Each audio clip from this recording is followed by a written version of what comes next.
Hello walkers, and welcome back to City Walks. It's been a while since I've talked with you. I ran a little experiment. I appreciate the patience of those who prefer the talking, and I'm not sure exactly how this is going to all work out, but I am going to bring back a little bit of the talking at least. City Walks is the channel where I walk you along various interesting places. Hopefully you're going to be able to use this for your treadmill or just to travel virtually or relax or get some calm out of your day. We are today walking along the Yellowstone River along a dirt road called Convict Grade Road. It's an old road that follows the river from about 89 north out to Springdale. I believe it goes all the way to Springdale. And you can see the river has taken a little bite out of it here. Let me flip you around here because there's something I like to do at the beginning of these things. Hello, my name is Henry. I will be your proxy walker today, your virtual travel guide, your co-discoverer. And I use those terms very specifically, especially the discovery part, because a lot of times I don't really know exactly what's going to happen. I depend on serendipity, and I try and point out things that I think are interesting and that I think that you will find interesting. If you're noticing these little ear things, those are extra microphones I've been trying out. I was pointing out it's not quite binaural. It's more stereo, but it adds a different effect. It's pretty windy today, so I'm not sure how that's going to turn out, even despite the little fuzzy bits up there. I'm going to flip you around again. It is 48 degrees Fahrenheit, 9 degrees Celsius today. It's about 2:30 p.m. on a Sunday. I'm going to talk a little bit, and probably not as much as I used to. I'm going to try and enjoy a little bit of this nature with you. I am walking downwind today. You can tell by looking at the water that the wind is a little brisk.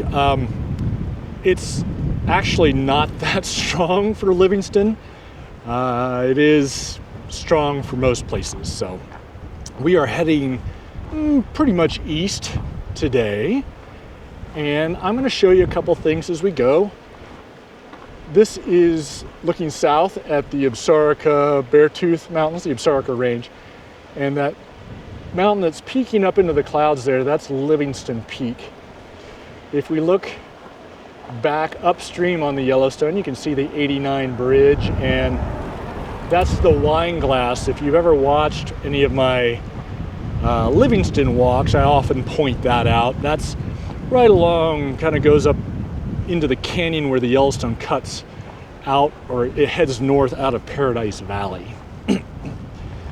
Today we have, it's not too cold. 48 degrees is pretty warm for this time of year. It is in towards the end of March. Got some cottonwood trees here. This is a nice little road to travel on if you want to just explore some backcountry. It is along the river. You've got these cliffs here to the left, and those go for a while, and then it'll break down into hills, more hills. And in the river we'll pass, well, I don't know if we will today, but you would pass some islands in the stream, so to speak, and a Sheep Mountain river access point, fishing access point. Off to the right is some lowlands that it's all privately owned over there. It's a little bit large acreage, residential, and some agriculture. You can see, maybe peek across and see the trees, a very kind of a large fancy house. And then beyond that is, of course, I-90, which is an interstate that goes east-west across the United States. We'll see a few cars here, but not too many. One's coming up on our left.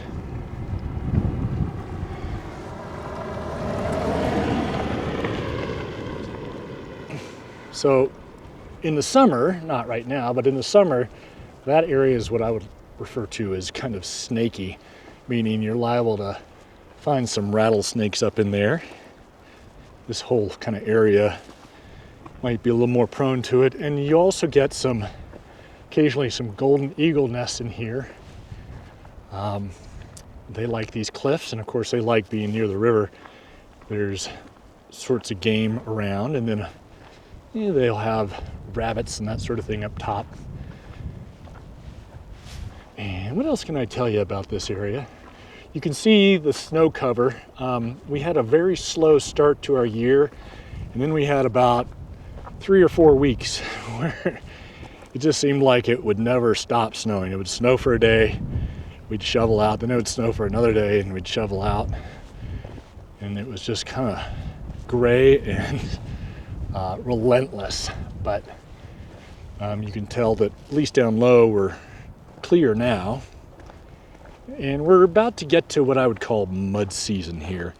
It's where the trails are a little bit snowy, a lot muddy. You can't really, the ski season is kind of wrapping up, although the resorts are still open. And, it's a little early to be biking or hiking, but there's a lot of mud, and it's sort of frustrating because you want to get out and experience it, but the weather isn't quite cooperating. We got about another month or two of this, so we will endeavor to persevere. It's kind of fun to look at these cliffs here, the rocky texture of that rock and the various, I don't want to call them veins, but layers and different angles. And if you've taken a roadside geology or a geology course, it's kind of interesting to think about the millennia and the eons that have shaped that.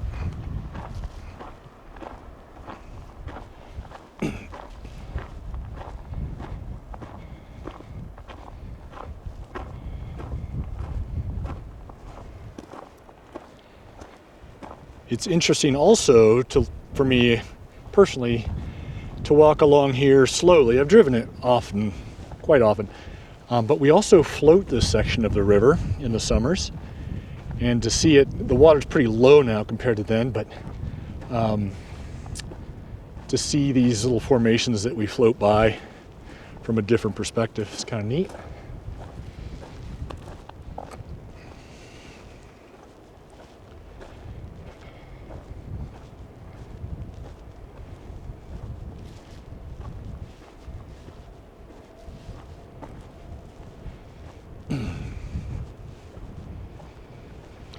I've mentioned before, Montana's, I'm going to swoop you around, some mergansers flying up the river. Sorry about that. I don't normally like to turn you guys too fast. I know it can be disconcerting if you're on your treadmill. I know I've mentioned the stream access law in Montana before, but it's part of the Constitution, I think, of Montana, and it's one of the most, one of the best things about the state is that all people have access to, I think it's navigable streams below the high water mark, the mean high water mark, for recreational purposes.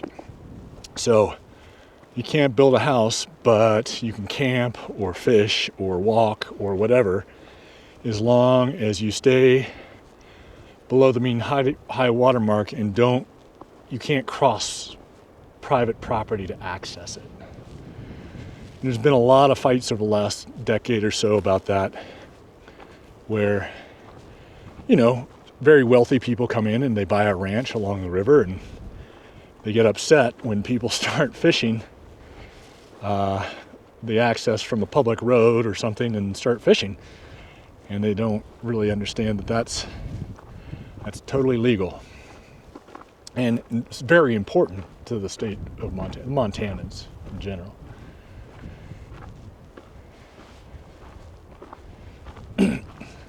As we get beyond the cliffs here, we see some of these, the hills, and that goes up and gets into some more rolling topography. But you can see a lot of juniper and sagebrush is dominant in here, as well as these grasses. It's a very dry area despite being right next to the river.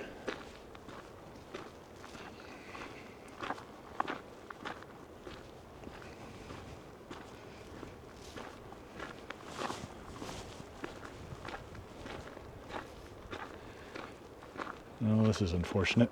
Somebody's dumped some trash or construction debris here, it looks like. That's too bad. And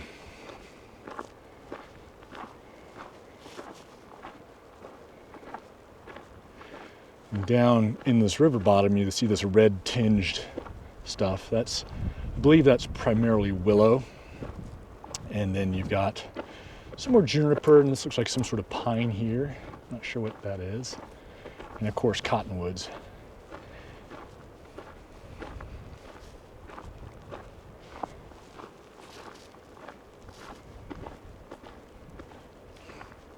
I hope you guys, if you could, check out citywalksvirtualtours.com. That's what it is. That's the website, and you can search for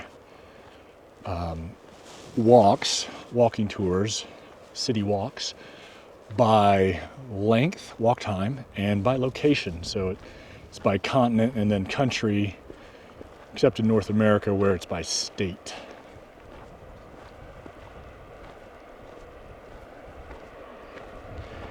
And I don't believe I have any walks from Canada, so I've kept that specific. So it's just, what I'm saying is it's just the US, I believe. And Mexico, I guess I've got some walks from Mexico.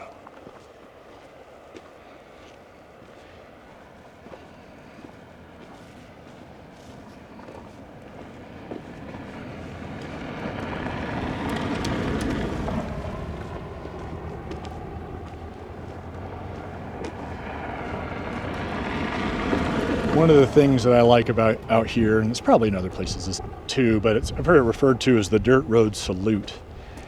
And basically that's kind of the social norm, is that, I'll tell that in a second, but look at this kind of neat cliff here. When there's higher water, the water kind of stacks up against there, creates a big hole. It's kind of fun. Anyway, dirt road salute is, you're just expected, if you're on a dirt road, you're not going very fast, you have enough time to make eye contact, and the expectation is to give a little wave and acknowledge other people. The university I went to had something called the speaking tradition, and it was similar, but if you were on campus or around town and you made eye contact with somebody, you were expected to say hello and just say, a basic speaking tradition of acknowledging them and saying hi. It made a difference, something so small as that. It's easy, especially in bigger cities or crowded environments. I think it's easy to retreat within ourselves, especially these days when we spend so much of our time online, our phones or our computers or the TVs. It's easy to forget that we live in a real world with other people. Look at these roots over here. This is kind of cool. That's my perambulation pontification for the day. It's kind of pretty, isn't it? Kind of eerie or creepy almost.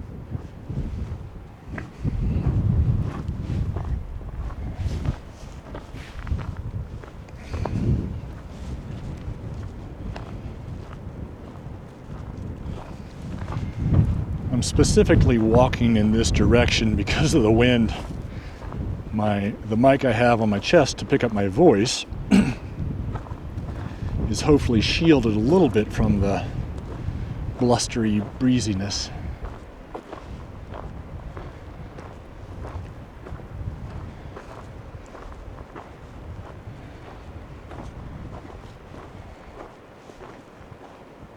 A little canyon going up in there. Drainage. I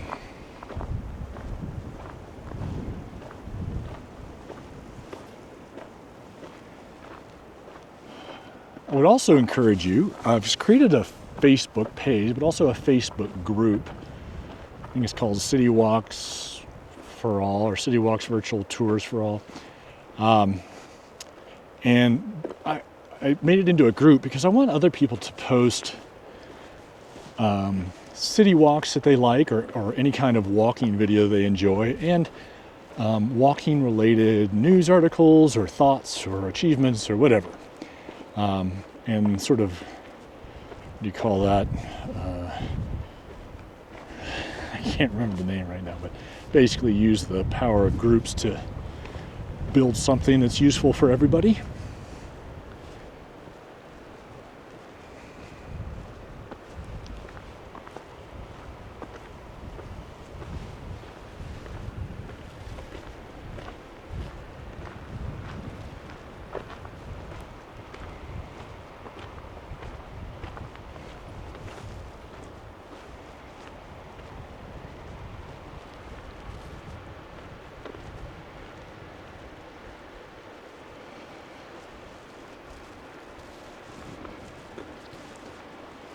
There's something soothing and mesmerizing a little bit about two things. One, fire, and two, moving water.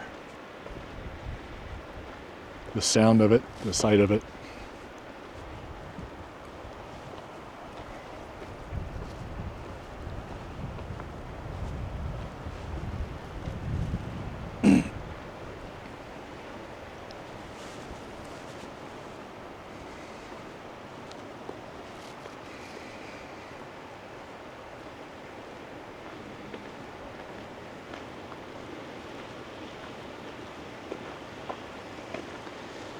One of the fun things that I've gotten, look at this.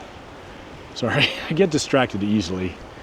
But look how this is eroded up to the road. At some point, I don't know how long that's going to affect transportation. One of the things I've enjoyed about this walking channel and making these walking videos, in addition to getting out and walking, and in addition to interacting with you guys as viewers, has been learning about all the health benefits, both mental and physical, of simply walking. It's great for fitness, it's great for balance, it's great for your outlook on life, and it's great for things like insulin response and even fat burning. You know, you don't think of just walking as really being an intense workout, because it's not. But you're burning calories, and if you are in calorie deficit, you eventually have to lose weight. So it's a great, easy, accessible exercise. Even if you just get up once an hour and walk for 5 minutes around the house, it adds up. In fact, I used to carry one of those, or wear one of those step counters, Fitbit, and I would find that I'd get my most steps when we would be going on a trip, and I'd be packing the car, and going back and forth to the car, I'd get, several thousand steps. Look at these cliffs here. Look at this little ravine. You might not even notice that ravine in the summer because of the foliage, but because the deciduous trees are bare, you can kind of get a peek in there.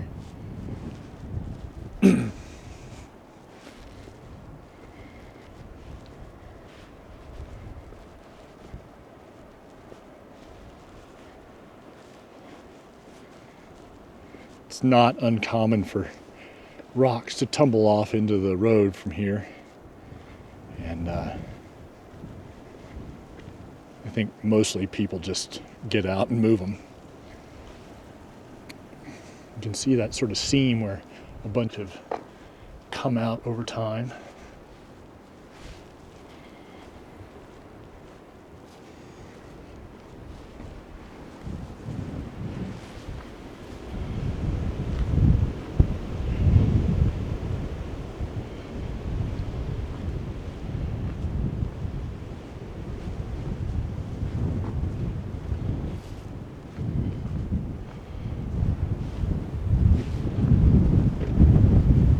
Hi there.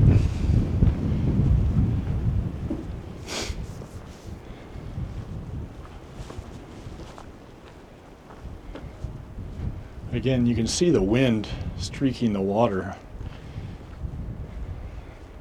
churning it up.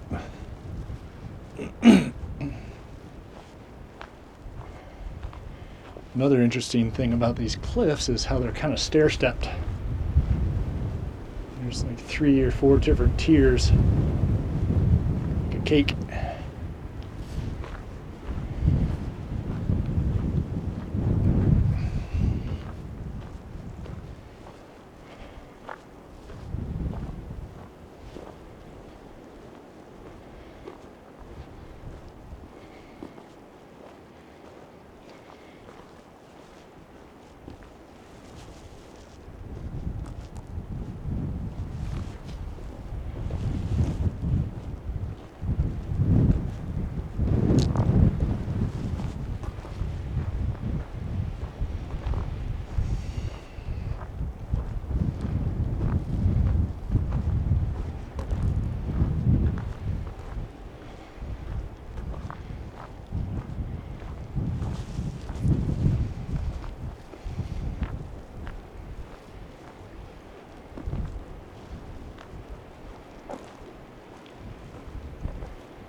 I don't know if you can see it or not. Well, first of all, this is one of the beaches we'll often stop at as we float.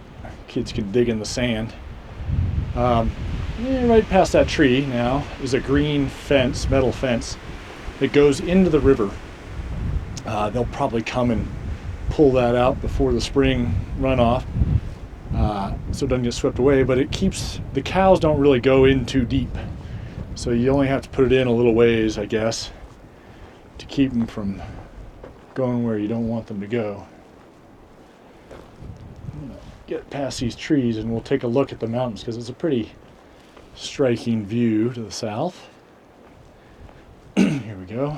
A couple houses out there, but you're not too far in there and you get into a wilderness area, which if you're not from the United States or not familiar with that designation, it's not a descriptor, it's an actual designation like National Forest or National Park, whatever.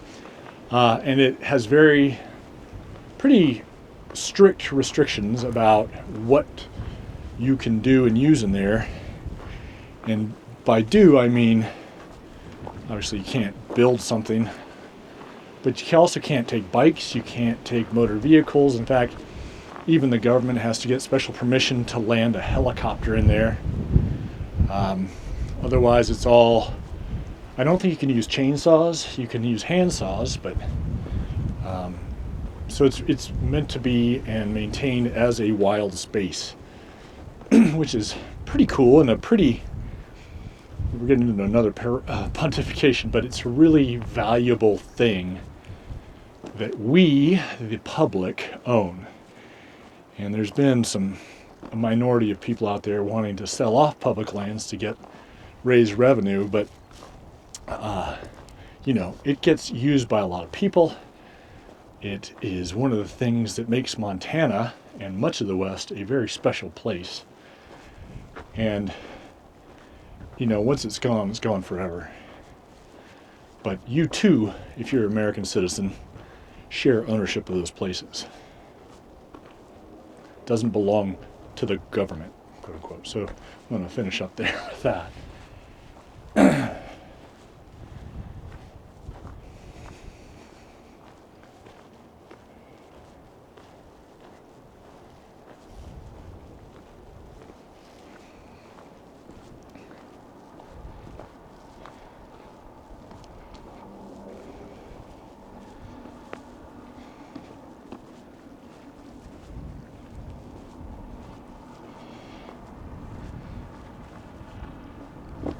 Oops.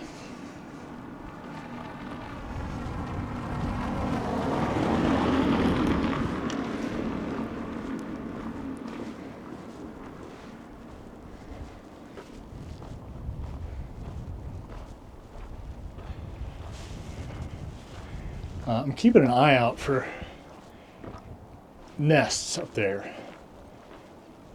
I think it's my understanding that, and correct me if I'm wrong in the comments section, but that golden eagles particularly like to nest on these cliffs. And I've been told that one of the things you can look for are sort of white streaks on the rock face below,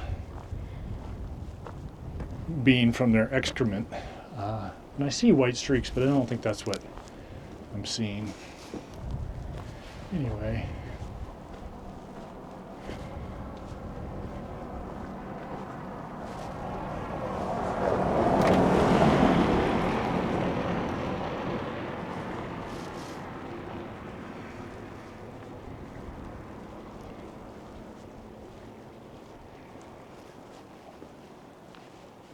Oh, so look what I see.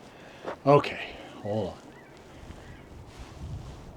There's some weird bird sounds, but all right, so I'm gonna try and point it. So right kind of there, there's a big clump of sticks. And I believe that that is an eagle nest, because that's what it looks like to me. I don't see a lot of white streaks or anything, but it's not just random assortment of brush. I don't see anything on it, but very cool.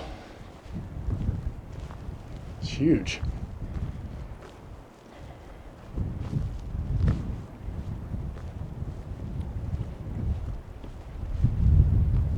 Oh, I'm going to twist you up there again. Now, you can see that, I think you can see that bunch of sticks, and off to the left there's a bunch of streaks where possibly a bird has been sitting and relieving itself over time. I'll have to come back and check that another time.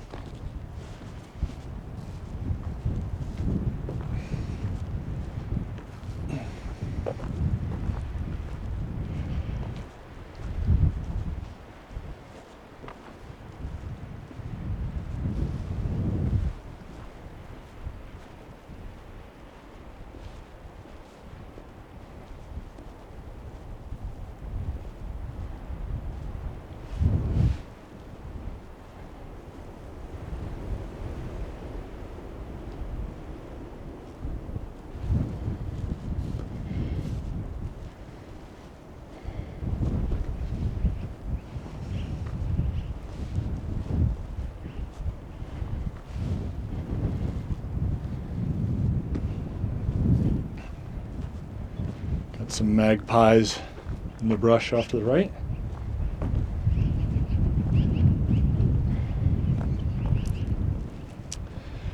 My understanding is the term magpie, the name magpie,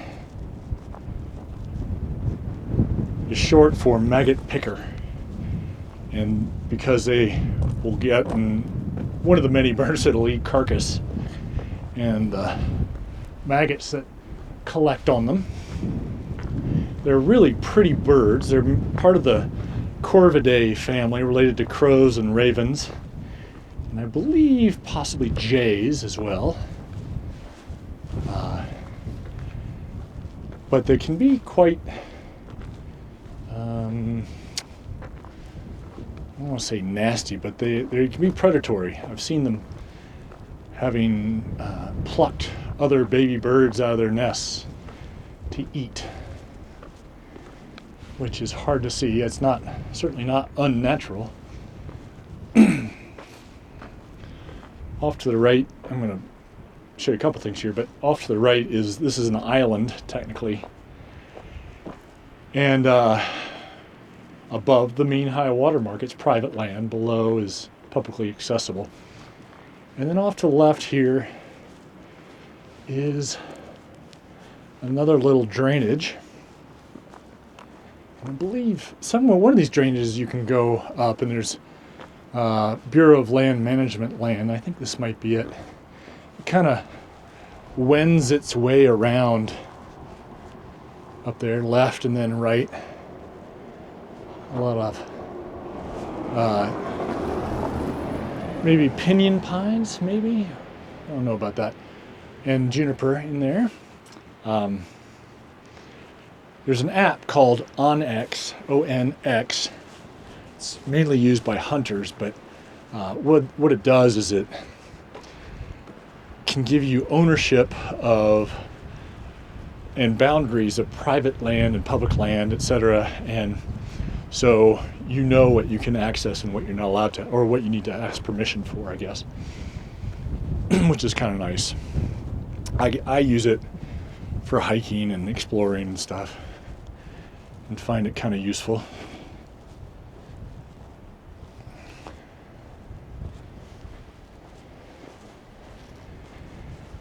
I think this island is actually owned by, I guess it's technically maybe a subdivision or some sort of housing entity where private landowners have lots, and there's sort of some, it's not really a HOA, but maybe it is. And they manage that. We have some friends that used to live out here and were part of it and could go out and hunt. And then we were homeschoolers. We had homeschool kids. And they had a sort of a survivalist class out here, which was way overstating it. It was more like go play outside on the island all day time. Kids loved it for the most part, even though it was in the middle of winter. We had to cross over ice to get there. But they built like this sort of shelter, and they learned about all sorts of fun stuff. So it was cool. You know, they were little.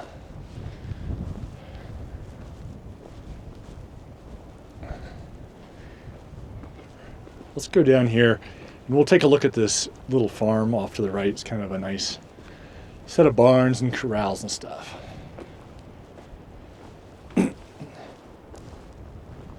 Okay, off to the left also is, you see that set of cliffs up high? That's Sheep Mountain, and I believe it's privately owned, but there's some cell towers up there and that sort of thing. And I've heard that there's a lot of little sea type fossils can be found up there, like trilobites and that sort of thing. Mostly seashells, I think. Nothing that you would want to go fossil hunting for, but I've heard it's kind of fun.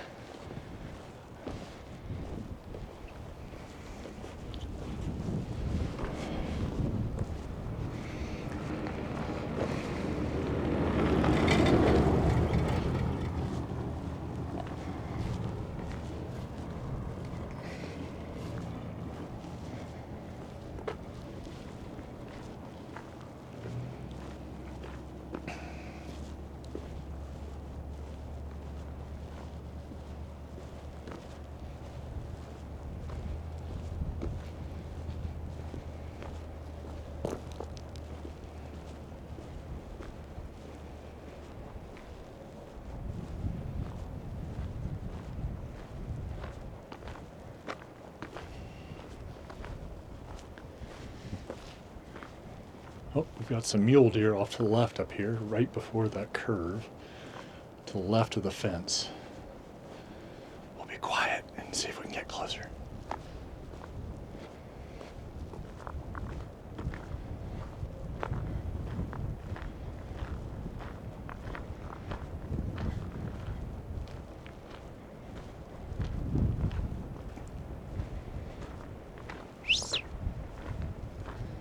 Yeah. Thought maybe that little whistle would get them curious, but they took off.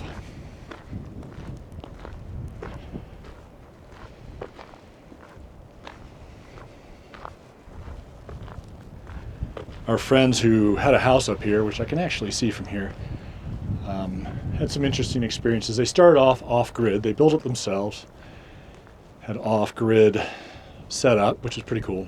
Eventually they reconnected because it was just a little much.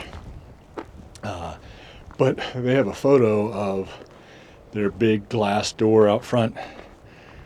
I think it was in winter, and outside, full-grown mountain lion looking in.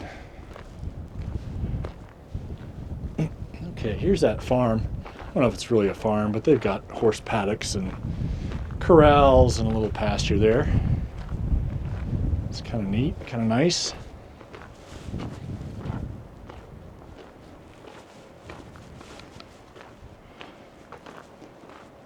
Couple residences. And then you can also see some more houses up further, kind of nestled into the folds of the land. It's kind of neat. Out there, those deer again. Just to the left of the road.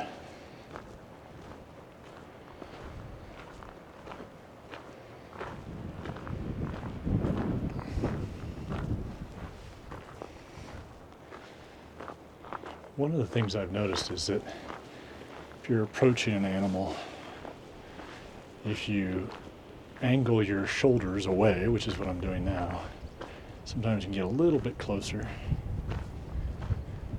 They're not happy though.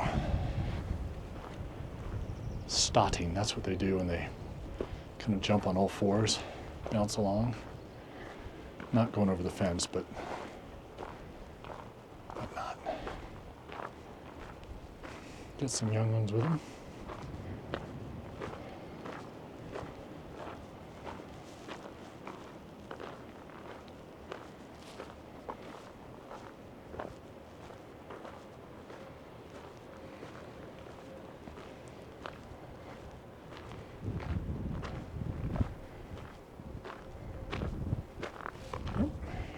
Couple more.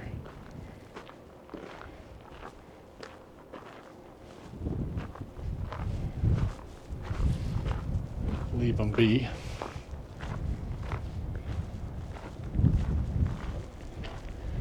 One of the things that's cool, look at this giant tree that's sort of been growing there for a century or so.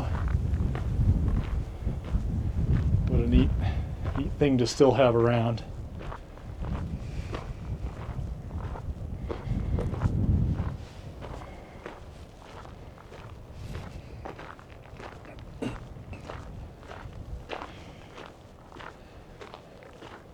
We are not too far, maybe a quarter mile, half mile from that river access I was talking about. It's called Sheep Mountain Fishing Access.